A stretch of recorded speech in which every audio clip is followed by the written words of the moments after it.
Hey guys, hope you're doing well. Here we go. So we've got some more equations that we would like to try to solve.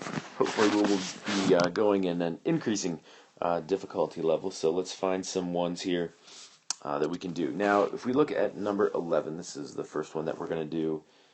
We have to remember, we see this right here. This says distributive property, which we always want to get rid of first in an equation. I don't have a number that's associated with this negative sign, or this opposite sign is what we can think of. So if you want to rewrite it, I would say that's a perfectly fine idea. We can do that, and it will look something like this. So 14 is equal to negative 1 times this quantity of p minus 8. So I want to go ahead and distribute now this negative 1, all right, into both terms inside of the parentheses here. So I'm not going to do anything with 14. In fact, I'm actually going to write this up here where it's a little bit easier for us because we've got some more room. So 14 is equal to, what's negative 1, right? What is negative 1 times my variable p? Well, that just turns into negative, right? I could write a 1 in front of that, but we can just say it's negative p. And then over here, all right, I've got negative 1 times a negative 8. Of course, that gives me a positive 8. If we're going to mess up, it is going to be when we distribute something here. Once we get here, we're pretty much home free for the most part. Okay, for the most part. So I don't have a lot to worry about here.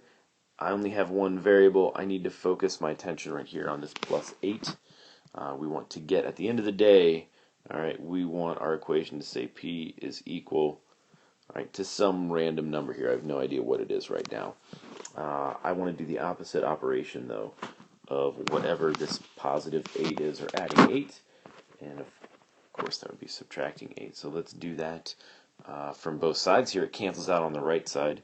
And I have negative p, which is equal to, if we take 14 and then we subtract 8 from it, I believe that turns into a 6.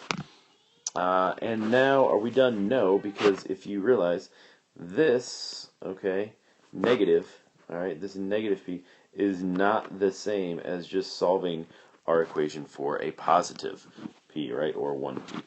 So I have to divide this by a negative 1, right? Or we can realize, as we get better at these, we can realize if we just take the opposite of whatever number I have over here, that will give us the same thing. Anyway, 6 divided by negative 1 turns into negative 6. All right, and there is our answer for the first one. All right, 13, a little bit trickier here, as we've got a lot going on here. So step 1 says distribute. Then we can combine all of our terms that are the same. So I want to distribute, all right, this 6 into both the 1 as well as into this 3k. For the meantime, I'm not going to mess at all with anything on the left-hand side of my equation. Right here is our line in the sand, so to speak. Anytime I go across that, all right, we have to do the opposite operation. But back to distributing. So 6 times a 1 is a 6. 6 times a positive, all right, 3k just turns into a positive 18k. All right, from here, I would say let's go ahead and we want to combine some terms. So here are my constant terms that I have. I have negative 18 and 6. And then obviously we have our two variables that are over here in green, negative 6k and 18k.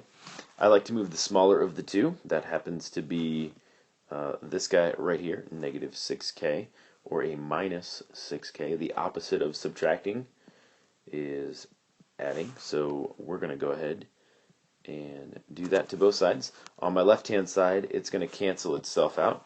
I'm literally just going to be left with negative 18. And I'm not going to do anything with this 6 yet, so let's bring that down.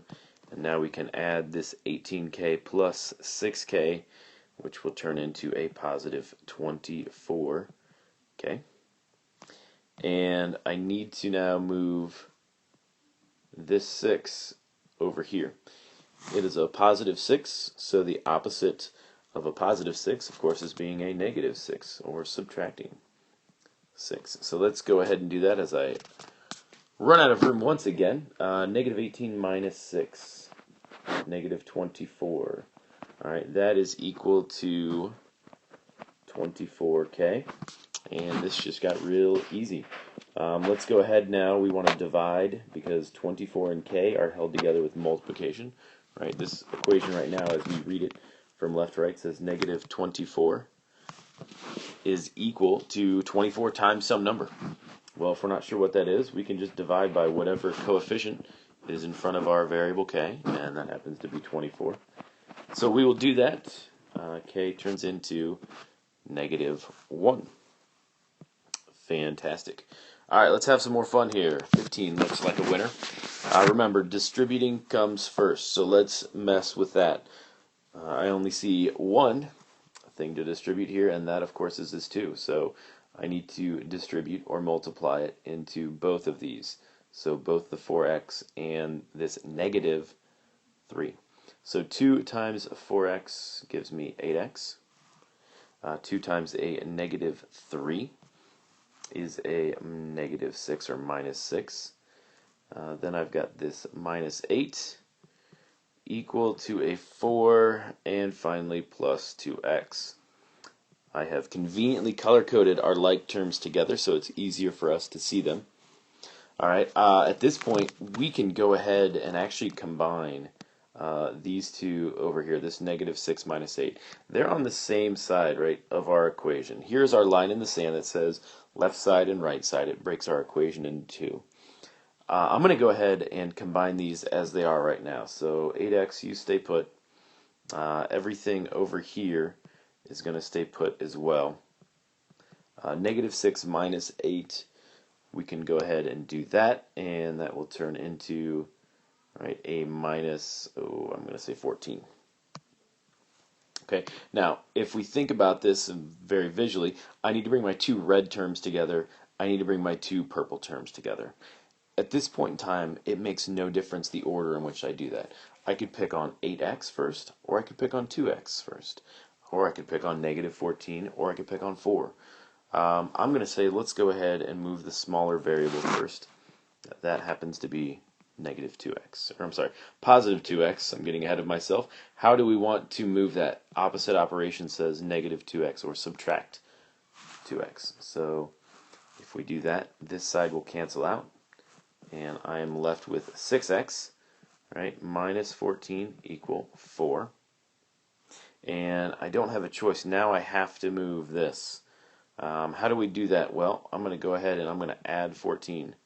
That is the inverse operation to subtracting 14. So we'll do that for both sides. I'm going to rewrite it over here so we've got some more room. This cancels out, and 4 plus 14 turns into 18. And now my equation is just a one-step equation. 6x equals 18, or 6 times a number equals 18. The opposite operation of multiplying or timesing by something, of course, is just to divide. So we will divide both sides by 6. 6 divided by 6 is 1, or we can just write x, because we know there's a 1 in front of that, and 18 divided by 6 is 3. So there we go, x is 3. If you want to see how we solve these next couple, 17 and 19, come back for the next video, because both of those are a little bit more complex than the others. So I hope you enjoyed.